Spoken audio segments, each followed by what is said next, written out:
dari kelompok 10. Di sini kami akan membahas tentang materi proses rekrutmen. Kita dari kelompok 10 yang terdiri dari aku sendiri, Najwa Putri Rahma dengan NPM 202314501137 dan teman aku, nama saya Adelia Febrianti dengan NPM 202314501146 dan teman saya, nama saya Maria Kipia dengan NPM 202314501140.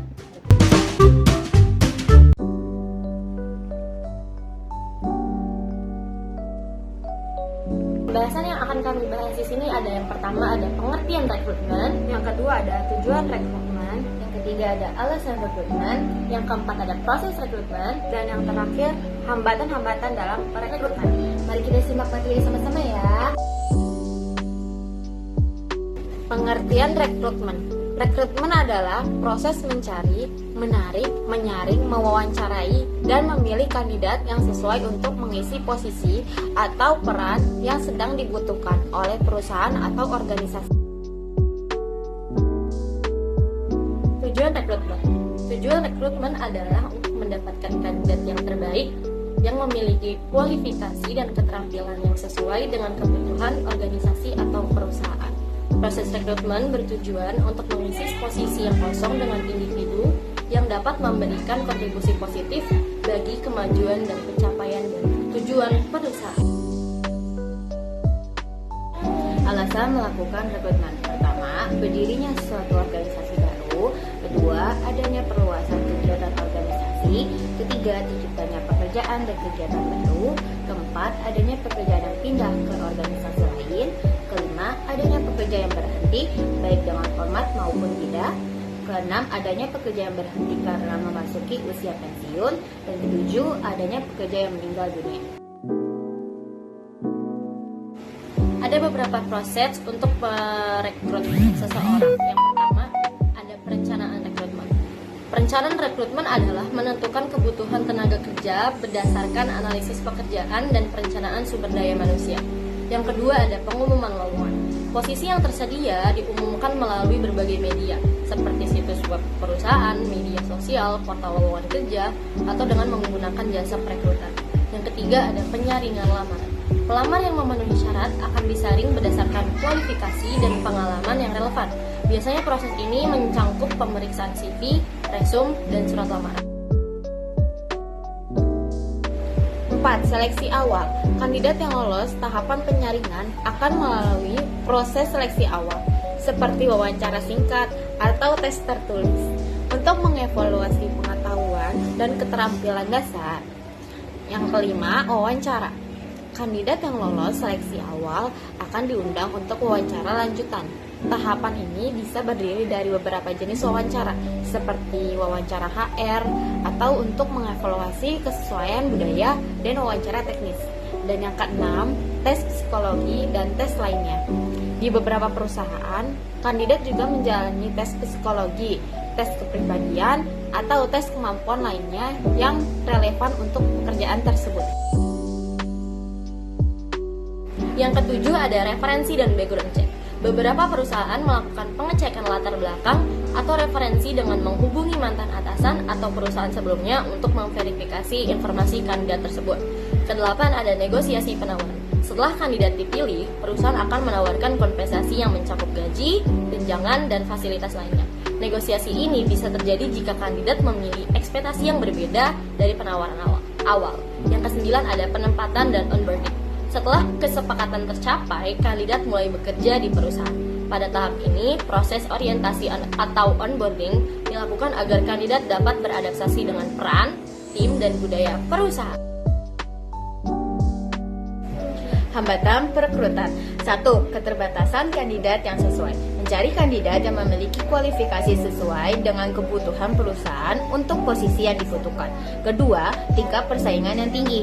Perusahaan berlomba-lomba untuk mendapatkan kandidat yang terbaik. Ketiga, proses perekrutan yang lama. Jika proses perekrutan terlalu beribet-ribet, kandidat akan kehilangan minat dan mungkin menerima penawaran dari perusahaan lain. 4. 4. Keterbatasan anggaran. Jika perusahaan memiliki keterbatasan anggaran, maka ini bisa membuat perusahaan sulit menarik kandidat yang berkualitas. Kelima, keterbatasan teknologi dan sistem. Beberapa perusahaan belum menggunakan teknologi yang memadai, seperti sistem manajemen kandidat atau Applicant Tracking System atau ATS, yang dapat memudahkan penyaringan kandidat. Ini bisa membuat proses rekrutmen menjadi kurang efisien. Kesimpulan, rekrutmen adalah proses penting dalam organisasi untuk menarik dan memilih kandidat yang berkualitas dan sesuai dengan kebutuhan. Proses ini memiliki tujuan memperkuat tim kerja serta memenuhi kebutuhan sumber daya manusia. Meski menghadapi berbagai hambatan, perencanaan rekrutmen yang baik dan efisien dapat membantu mengatasi tantangan tersebut, serta menghasilkan karyawan yang sesuai untuk mencapai tujuan organisasi.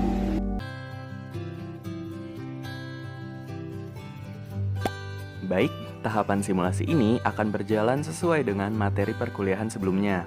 Perlu ditekankan bahwa seluruh peran dan cerita yang diangkat dalam proses penerimaan karyawan ini hanyalah cerita fiktif belaka yang digunakan untuk kebutuhan video edukasi. Pada kasus ini, ada sebuah perusahaan bernama PT Naga Suzoa yang memproduksi aksesoris berupa kacamata dan jam tangan. Dalam 1 bulan terakhir, perusahaan mengalami penurunan penjualan karena kurangnya pemasar. Manajer kemudian menghubungi bagian HRD. Memasuki proses pertama, yaitu proses pemilihan media iklan lowongan yang dapat disebar melalui surat kabar, majalah, televisi, radio, dan media lainnya. Selamat pagi, Bu Pipa. Selamat pagi juga, Pak. Ada apa ya, Pak? Begini, tadi saya dapat kabar dari bagian marketing. Ternyata kita kekurangan pemasar sehingga penjualan kita berkurang akhir-akhir ini. Jadi saya ingin meminta Ibu untuk membuat info lowongan pekerjaan dan disebarkan melalui sosial media untuk bagian marketing. Untuk desainnya, Pak Riza sedang berada di jalan, jadi tunggu kehadiran beliau dulu ya, Bu. Baik, Pak. Proses selanjutnya yaitu pembuatan desain lowongan pekerjaan termasuk spesifikasi yang dibutuhkan perusahaan. Untuk spesifikasi yang dibutuhkan kira-kira apa aja ya Bu? Ini, Pak, sudah saya catat sesuai dengan yang dibutuhkan bagian marketing. Baik Bu, saya konfirmasi lagi. Pelamar maksimal 25 tahun, pendidikan S1 dengan IPK minimal 3,0, memiliki kemampuan berkomunikasi yang baik, menyelesaikan tugas sebelum waktu yang ditentukan, serta jujur, rajin, bertanggung jawab, dan mampu bekerja sama dalam tim. Betul Bu? Betul, Pak. Serta fotokopi KTP dan KK. Baik Bu, akan saya buatkan dan jika sudah selesai akan segera saya kirimkan melalui email.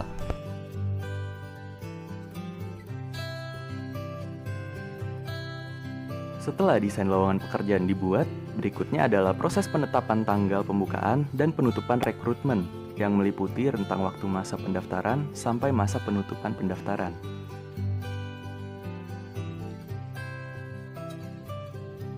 Pak Hussein, desainnya sudah dibuat. Kira-kira penetapan waktu open recruitment-nya mau berlangsung berapa lama, Pak? Dan untuk pengumpulan berkas administrasinya ke siapa ya, Pak? Oh baik, untuk pembukaan pendaftarannya dimulai dari 29 April dan ditutup pada 5 Mei 2021. Sekaligus penyerahan syarat-syarat berkas, pelaksanaan tes kemampuan dasar, dan interview. Baik, Pak. Selama pembukaan rekrutmen, terdapat 2 orang pelamar yang berminat mengisi kekosongan pada posisi pemasar di PT Naga Suzoa. Mereka kemudian menyiapkan berkas yang akan dikumpulkan pada saat penutupan pendaftaran. Fotokopi KTP sudah, fotokopi KK sudah, dan fotokopi ijazah serta transkrip nilai terakhir sudah. Setelah mereka memastikan terpenuhinya berkas yang dibutuhkan, mereka menuju ke lokasi interview pada tanggal 5 Mei 2021 untuk mengumpulkan berkas. Setelah administrasi berkas dikumpulkan, diseleksi, dan diterima oleh bagian HRD, mereka segera melaksanakan tes kemampuan dasar agar perusahaan mengetahui psikologi, kepribadian, dan keahlian pelamar. Baik, pada kesempatan kali ini saya Abdul selaku pengawas tes kemampuan dasar akan memulai tes. Sistemnya tertulis dan dikerjakan selama 1 jam. Peserta tidak diperkenankan untuk bekerja sama dan diharapkan mengerjakan dengan sejujur-jujurnya dan semampunya. Selamat mengerjakan. Sesudah pelaksanaan tes kemampuan dasar, mereka semua kemudian menunggu untuk melakukan tahap panggilan interview bersama manajer HRD dan juga manajer marketing atau user, termasuk negosiasi gaji di dalamnya. Saat menunggu, manajer kemudian pertama memanggil nama Fahren dan ia segera memasuki ruang interview.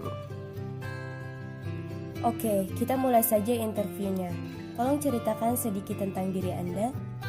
Nama saya Farhan Fernanda, umur saya saat ini 22 tahun dan merupakan lulusan dari Universitas X di kota Jakarta.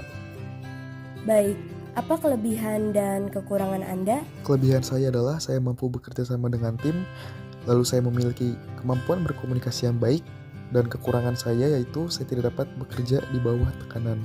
Hal apa yang membuat Anda tertarik untuk melamar di perusahaan ini? Karena perusahaan yang sudah besar, selain itu, saya ingin menambah relasi dan tentunya menambah pengalaman kerja. Coba beritahu kami apa yang Anda ketahui tentang jabatan yang Anda inginkan. Mengenai jabatan yang saya inginkan, yaitu bagian pemasar, mereka memiliki tugas untuk memasarkan produk aksesoris jam tangan dan kacamata. Berapa gaji yang Anda harapkan? Untuk gaji, saya serahkan ke perusahaan untuk menentukan berapa nominal gaji yang berhak saya terima. Kalau begitu, semisalnya kami memberi Anda gaji sebesar Rp500.000, apakah Anda akan menerimanya? Yang pastinya saya mengharapkan gaji yang saya terima itu sesuai dengan hasil kinerja saya. Oke, baik. Untuk wawancaranya mungkin segitu saja. Apa ada yang ingin ditanyakan? Sejauh ini tidak ada, Pak. Bu. Oke, baik. Untuk pengumuman hasil rekrutmen akan kami kirimkan melalui email. Terima kasih. Baik, saya izin keluar. Setelah Fahren diwawancara, saatnya bagian Anissa untuk diwawancara oleh manajer bagian HRD dan marketing. Oke, kita mulai saja interviewnya. Tolong ceritakan sedikit tentang diri Anda. Nama saya Nisa Nur Alifah. Saat ini saya berumur 21 tahun dan merupakan lulusan dari Universitas YD Kabupaten Karawang. Saya merupakan anak kedua dari 4 bersaudara. Baik, apa kelebihan dan kekurangan Anda? Kelebihan saya adalah mampu bekerja sama dengan tim dan mampu berkomunikasi yang baik. Kekurangan saya adalah seseorang yang mudah lupa. Namun, saya biasa mengatasi dan mengantisipasi hal tersebut dengan mencatat dan membuat pengingat. Oke, baik. Apa yang membuat Anda tertarik untuk melamar di perusahaan ini? Saya tertarik untuk melamar di PT Nagatsuzoa karena saya memiliki rasa ketertarikan yang besar dengan prospek di dalamnya. Lalu saya ingin menambah relasi dan pengalaman serta memberikan yang terbaik yang dapat saya lakukan untuk membuat perusahaan lebih baik. Oke, apa yang Anda ketahui tentang jabatan yang Anda inginkan di perusahaan ini? Sebelumnya, saya mendaftarkan diri untuk mengisi kekosongan pada bagian pemasar yang bertugas untuk memasarkan produk yang diproduksi oleh perusahaan yang bersangkutan. Kalau misalnya di PT Nagatsuzoa ini, artinya saya harus memasarkan produk yang diproduksi oleh PT Nagatsuzoa, seperti jam tangan dan kacamata. Baik, berapa gaji yang Anda harapkan? Kalau dari saya pribadi, saya menginginkan gaji sebesar Rp4.500.000 yang sudah saya hitung lebih besar 10% dari UMR di kota ini. Kenapa harus Rp4.500.000? Baik, hasil keinginan saya tersebut dikarenakan saya sudah memperkirakan biaya yang saya butuhkan untuk makan, transportasi, kebutuhan saya, dan kewajiban saya untuk memberikan tanggung jawab saya sebagai kakak dari adik-adik saya. Oke, baik. Untuk wawancaranya mungkin begitu saja. Apakah ada yang ingin Anda tanyakan? Ada, saya ingin bertanya mengenai benefit apa saja yang sekiranya saya lolos dan diterima di sini. Oke, benefit yang Anda dapatkan antara lain asuransi kesehatan, asuransi kematian, tunjangan hari raya, bonus, dan memiliki kesempatan untuk dipromosikan. Baik, terima kasih untuk jawabannya. Mungkin itu saja yang ingin saya tanyakan. Baik, untuk pengumuman hasil rekrutmen akan kami kirimkan melalui email. Wawancara saya akhiri, sekiranya itu saja. Sekian dan terima kasih. Anda dipersilakan untuk keluar. Baik, saya izin pamit. Selamat siang. Baik teman-teman, dari hasil proses penerimaan karyawan yang sudah dilaksanakan di PT Nagatsuzoa, menurut kamu siapa yang akan diterima di PT Nagatsuzoa?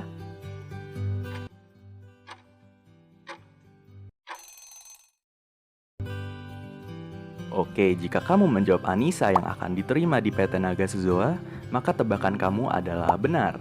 Dari respons yang sudah diberikan pewawancara ternyata lebih memiliki ketertarikan untuk menempatkan Anissa sebagai SDM yang mengisi kekosongan di bagian pemasar tersebut.